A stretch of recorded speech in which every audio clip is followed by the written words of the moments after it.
Hello friends, welcome to Serpent Consulting Services Private Limited. Today we are going to talk about return exchange management, return merchandise authorization, return exchange management.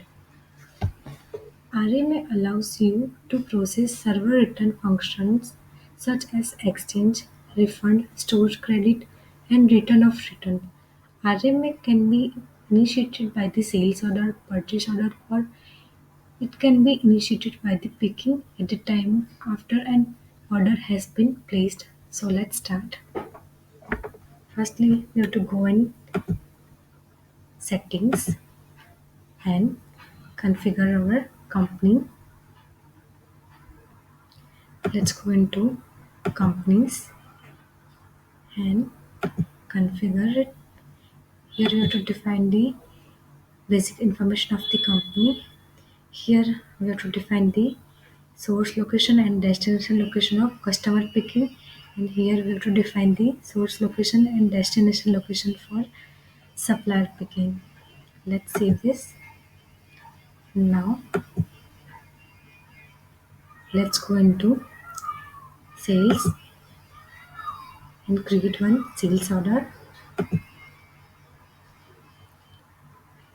Here we have to select the customer name. Here we have to select the product.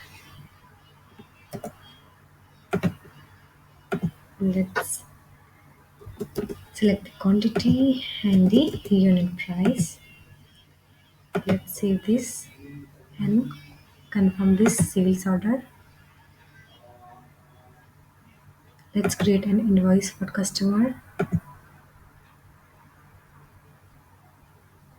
and customer paid the invoice through the bank. Let's validate this. Now let's go back into our sales order and let's go into delivery tab. So product has been delivered to the client. Let's validate this. Now if customer got an default product or any damaged product, for this we have to use RMA application. Let's create one RMA. Here we have to select the RMA type. Here we have to select the customer name. Here we have to select the sales order number. Here let's save this RMA. Now let's edit it, and here we have to define the reason for return. So let's select one to a defective product and let's save this and submit this RMA and approve this RMA. Let's click the done button. When we click the done button, we get an error. Please validate your picking first.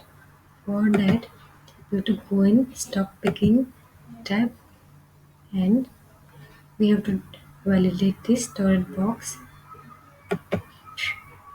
So we can get the product back to our location and the process is done in RMA. Let me show you the other option.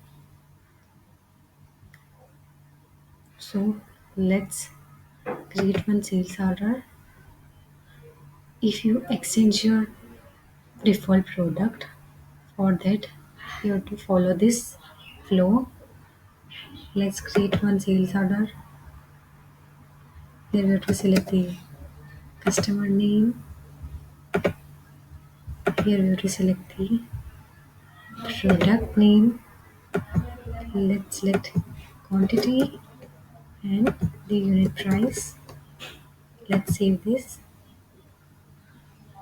and confirm the sales order. Let's create an invoice. and customer paid the invoice.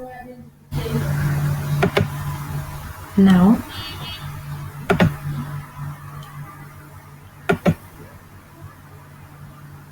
let's go back into our sales order, and the product has been delivered to the customer. Let's validate this. Now if clients wants to exchange the product, so let's go into RMA application. Let's create one RMA. Here you have to select the customer name. Here you have to select the sales order. Let's save this RMA. Now let's edit.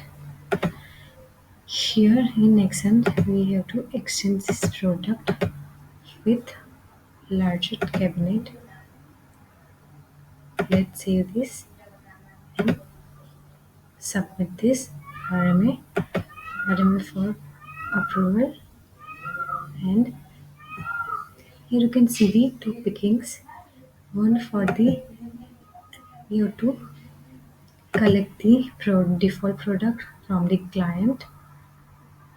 Let's validate this. So we get that product in our location, and the other product is already ready in exchange. Now let's go back into our RMA. Here you can see the two invoices. Here you can see the first invoice of largest cabinet which customer has to pay. Let's post this and customer register the payment. Let's validate this. Here you can manage the whole flow of the RMA. Thank you for watching.